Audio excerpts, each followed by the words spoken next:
السلام علیکم dear reader and listeners, Arjun novels library میں آپ کا ڈھیر سارا ویلکم۔ میں ہوں ہدا ماجد اور آپ کے لیے لے کر آئی ہوں لہو سے لال بائی انیشا عمر کے ایپیسوڈ نمبر 66۔ اگر آپ نے ابھی تک میرے اس چینل کو سبسکرائب نہیں کیا تو جلدی سے ابھی سبسکرائب کر دیں، لائک اینڈ شیئر کریں اور اپنی رائے کامنٹ باکس میں لازمی دیں۔ میرا دوسرا چینل ہے ہدا ناولس کے نام سے، تو پلیز جا کے اس کو سبسکرائب کریں، وہاں پر آپ کو لیٹسٹ جو ہے وہ کنٹینٹ ملے گا انشاءاللہ۔ میں آپ لوگوں کے لیے جو ہے وہ چینل کا لنک کامنٹ باکس پہ پن کر دوں گی، تو آپ جا کے ریڈ کریں وہاں پر۔ مسٹر اینڈ مسز بیس بائی مریم فیاض کی ایپیسوڈ نمبر 1 اپلوڈ ہونے والی ہے ادھر، ٹھیک ہے؟ تو چلیں اسٹارٹ کرتے ہیں۔ نیو یارک سٹی میں آج سڑکوں پر مختلف گروپس نکل آئے تھے جن کے ہاتھوں میں فری فلسطین کے بورڈز تھامے ہوئے تھے۔ وہ گروپس مختلف ٹاؤنز میں بٹ گئے تھے۔ ہر گروپ کی سربراہی ایک نوجوان لڑکا کرتا تھا جس کے ہاتھ میں ایک لاؤڈ سپیکر تھا۔ وہ لوگ نعرے لگانے کے ساتھ ساتھ وہاں کے عوام کو آگاہی بھی دے رہے تھے کہ کیسے ایک مہمان نے ڈاکو بن کر میزبان کے گھر پر نہ صرف قبضہ کر لیا بلکہ وہ اب اس میزبان کو اسی کے گھر سے بے دخل کر رہا ہے۔ نہ صرف بے دخل کر رہا ہے بلکہ وہ اس میزبان کے بچوں کو کاٹ کاٹ کر کھا رہا ہے۔ صبح صبح کا وقت تھا، اس کے لیے آپ لوگ اپنی اپنی کاموں کے لیے باہر نکل رہے تھے۔ روڈ پر چلتی ہوئی ان ریلوں سے آتی آوازیں لوگوں کے کانوں میں جا پڑتی تھیں۔ ایک میٹرو آ کر رکی تو کچھ لوگ اس میں سوار ہوئے تھے جن میں ایک نوجوان لڑکی بھی تھی۔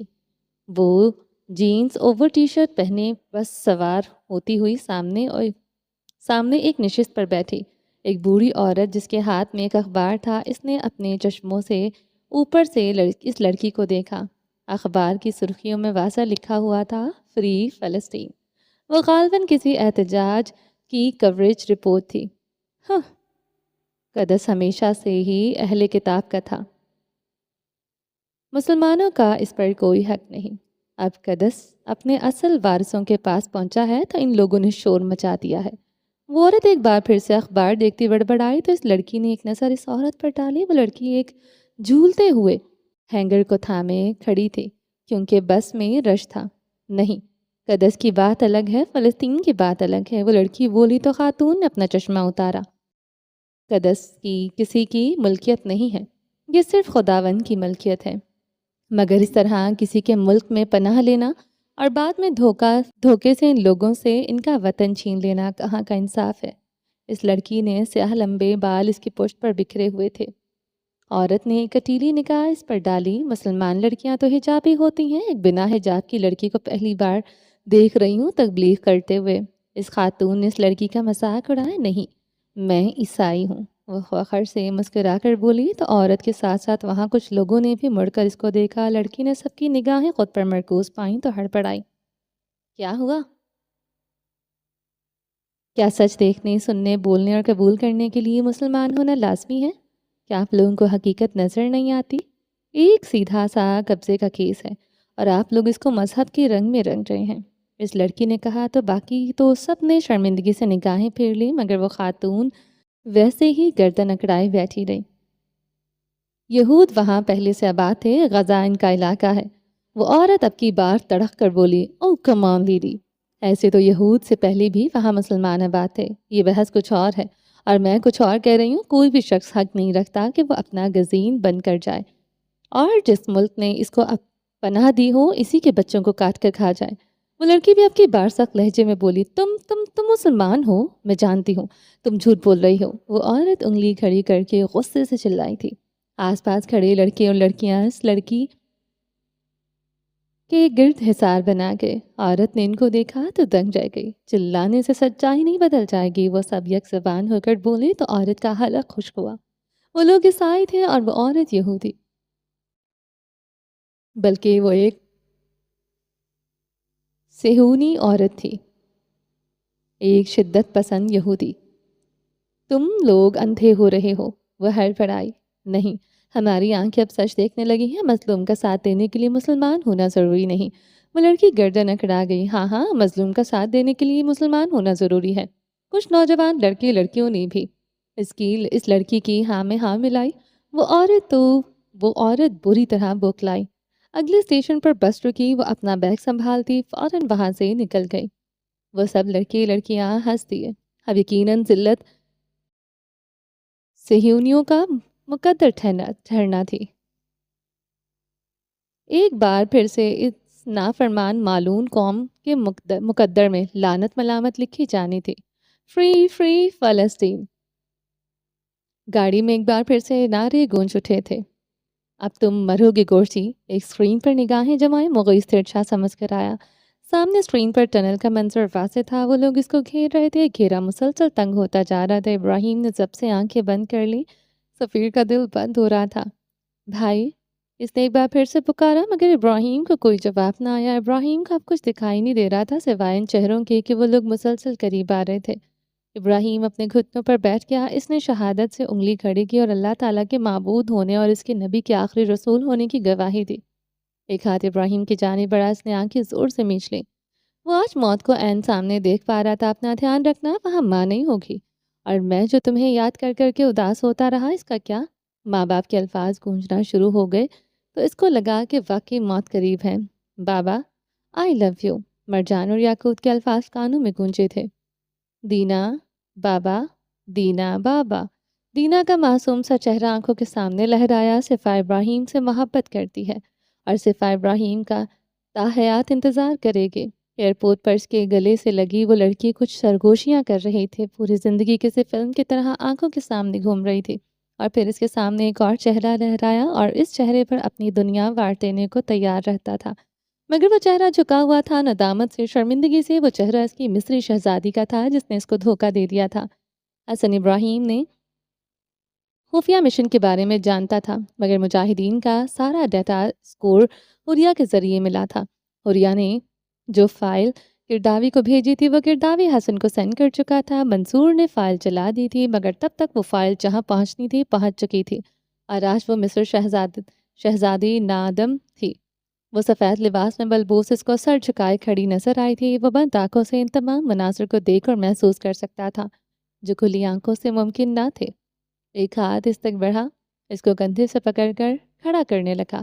ابراہیم نے چونک کر دیکھا، ان سب کے چہرے الگ تھے، وہاں اب کوئی تلسم نہیں تھا، بلکہ وہ تلسم اب ٹوٹ چکا تھا، اور وہاں اب کٹ پتلیوں کی جگہ جیتے جاگتے انسان کھڑے تھے۔ ابراہیم کھڑا ہو گیا، خون مسلسل ابل رہا تھا، مگر ان لوگوں کے چہرے دیکھ کر ابراہیم کے اندر دوبارہ سے زندگی دوڑ گئی تھی۔ سفیر اور باقی ٹیم نے حیرت سے ایک دوسرے کو دیکھا۔ جس لڑکے نے وار کیا تھا وہ سامنے آیا اور ابراہیم کے سامنے ہاتھ جوڑ دیے۔ ابراہیم کے بہتے خون نے ان لوگوں کا ٹرانس توڑ دیا۔ چونکہ وہ لوگ پہلے ہی اس انتظام کے خلاف اپنی پوری قوت سے جنگ کرتے آ رہے تھے، اس لیے ان کا ٹرانس زیادہ دیر تک نہ چل سکا۔ ابراہیم نم آنکھوں سے مسکرا دیا اور اس لڑکے کے ہاتھوں کو تھام گیا۔ یہ نہیں ہو سکتا۔ مغیث اپنی جگہ سے اٹھ کھڑا ہوا، وہ اب کمرے میں ادھر ادھر ٹہل رہا تھا۔ سفیر، ابراہیم خوشی سے لبریز جذبات میں پکارا تھا۔ جی بھائی، وہ فوراً آگے بڑھا۔ ہم جیت گئے سفیر، اس کی لرزتی آواز نے اس ٹنل کے سکوت کو چیرنے کے ساتھ ساتھ وہاں کی تاریکی کو بھی ختم کر ڈالا۔ بھائی، سفیر اس کے پاس پہنچا اور اپنی جیب سے کپڑا نکال کر ابراہیم کے زخم پر دباؤ دیا۔ خنجر ابھی تک اس کے سینے میں پیوست تھا۔ سب کو یہاں سے لے کر باہر نکلو، ابراہیم نے حکم دیا۔ مگر بھائی، پہلے آپ چلیں، اس نے ابراہیم کا زخم اور خون دیکھتے پریشانی سے کہا۔ نہیں، تم ان کو لے کر نکلو۔ اس نے سفیر کا ہاتھ جھٹکا اور آگے بڑھ گیا۔ ٹنل کی دوسری سمت میں اس کا ناکام رہا تھا۔ مغیث اس وقت پاگل ہو رہا تھا، وہ اپنے بال نوچ رہا تھا۔ شاید مجھے آسان موت نہیں دیکھا، اس نے بے بسی سے اسکرین کو دیکھا جہاں ابراہیم کی جانب چلا آ رہا تھا۔ سفیر اور باقی لوگوں نے مجاہدین کا انخلا شروع کر دیا تھا۔ نہیں، ایسا نہیں ہو سکتا، میں ایسا نہیں ہونے دے سکتا، کہتے ہوئے مغیث نے ایک چھوٹا سا ریموٹ اٹھایا۔ کچھ مجاہدین باہر جا چکے تھے جبکہ کچھ ابھی تک بنکر میں بند تھے۔ اب سفیر ان کو لینے کے لیے بنکر میں داخل ہوا۔ اینا، ہمیں زرار کو لے کر باہر نکلنا ہوگا۔ عیشا نے ٹہلتے ہوئے زرار کی حالت دیکھی، وہ بے ہوشی میں جا رہا تھا، مگر ہمیں دوسروں کا انتظار کرنا چاہیے، ہم ایسے اکیلے کیسے؟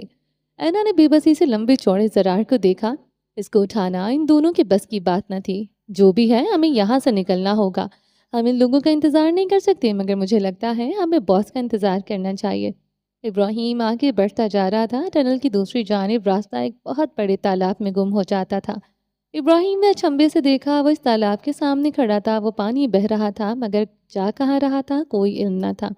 چونکہ وہ کمپاؤنڈ صحرائی علاقے میں تھا، اس لیے وہاں ایک قدرتی تالاب ہونا ممکن تھا، یعنی وہ ایک مصنوعی تالاب تھا۔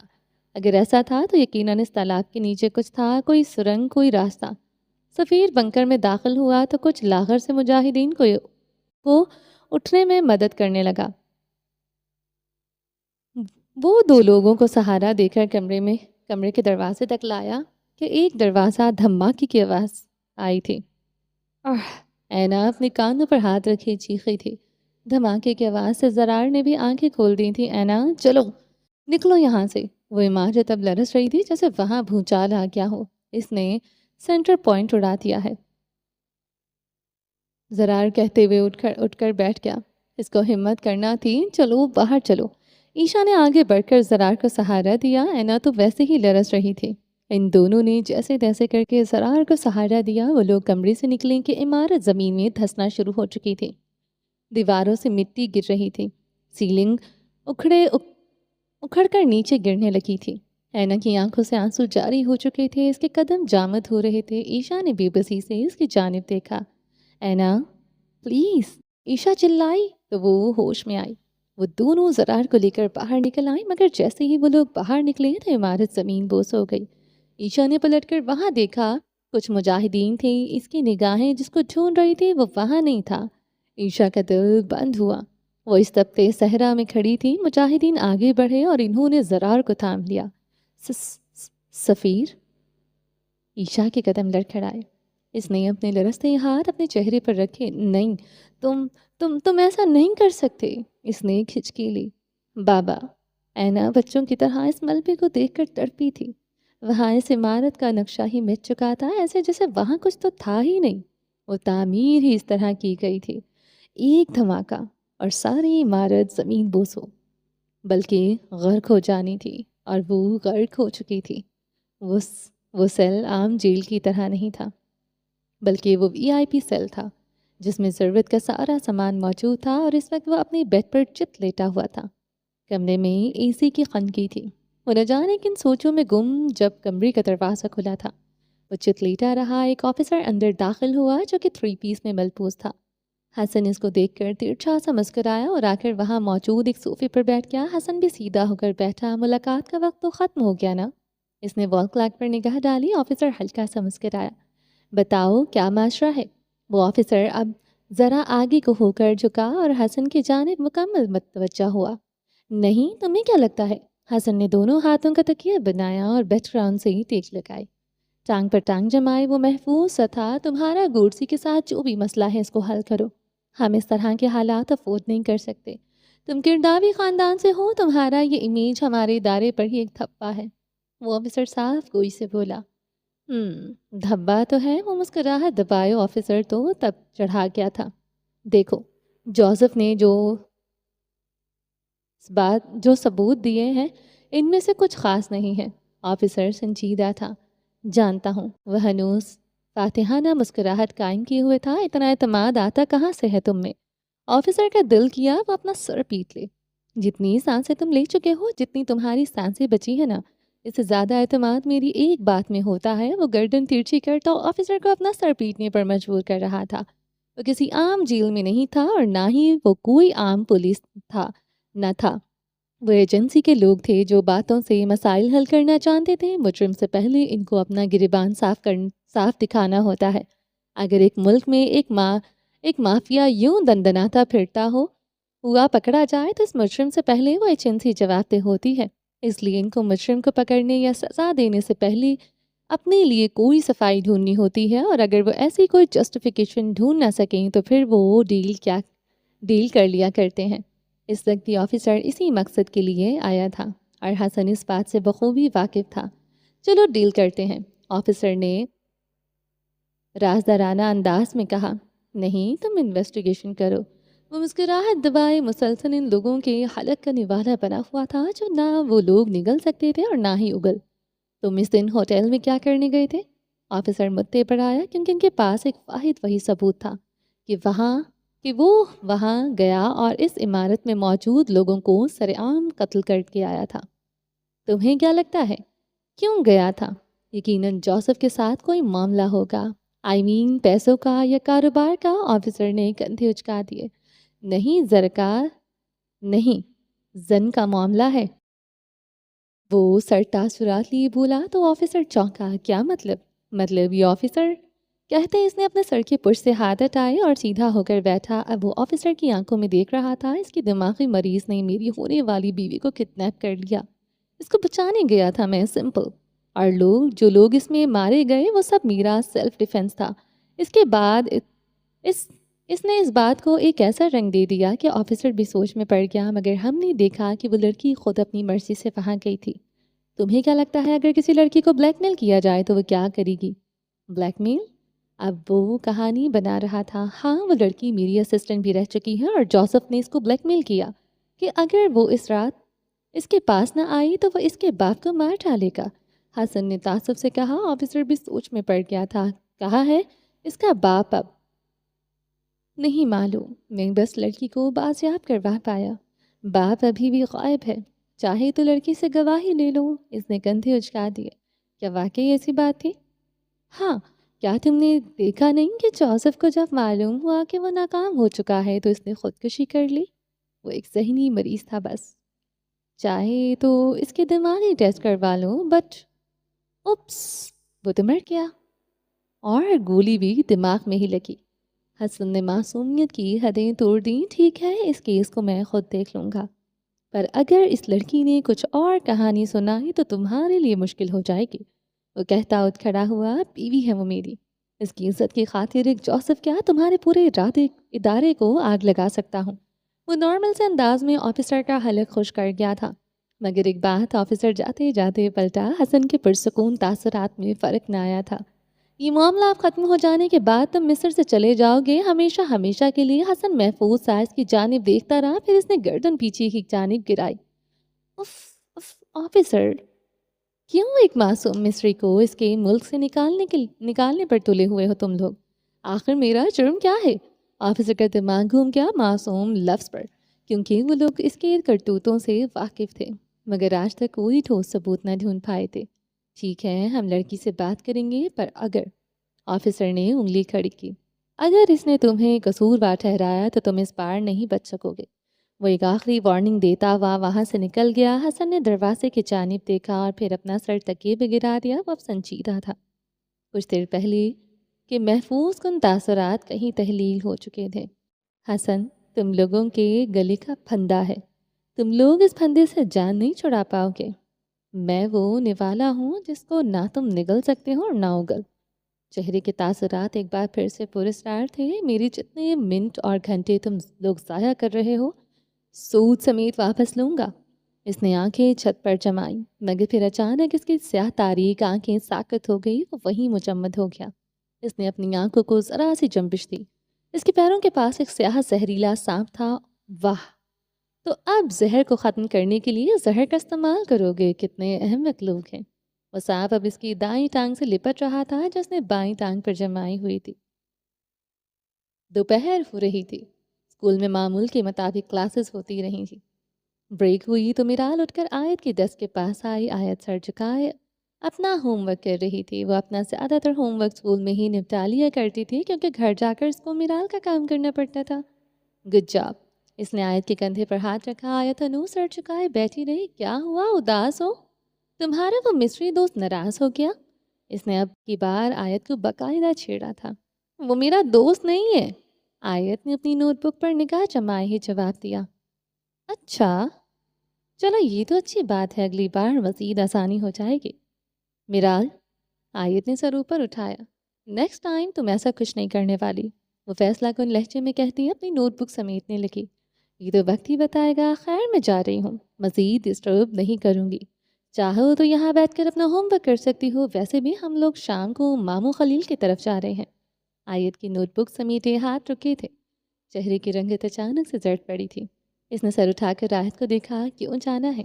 آیت کو اپنی ہی آواز نہ سنائی دی۔ پتہ نہیں ماما بول رہی تھی کہ ان کو کوئی کام ہے، مگر میں نہیں جانا چاہتی۔ ہاں، جیسے تمہاری مرضی میٹر کرتی ہے نا۔ میرال نے اس کا تمسخر اڑایا۔ پلیز، تم جو کہو گی مان لوں گی، مگر میں وہاں نہیں جانا چاہتی۔ تو پھر تمہیں ماما اکیلے گھر تو نہیں چھوڑ کر جانے والی؟ میرال نے سنجیدگی سے جواب دیا۔ میں کہیں اور چلی جاؤں گی، بٹ پلیز۔ کہیں اور؟ ہاں، میں فاطمہ کی طرف جا سکتی ہوں۔ فاطمہ ان لوگوں کے ہمسائے کی بچی تھی جو ان کی کلاس فیلو بھی تھی۔ اس کی ان دونوں کے ساتھ ہی اچھی دوستی تھی۔ وہ بے ضرر سی بچی تھی۔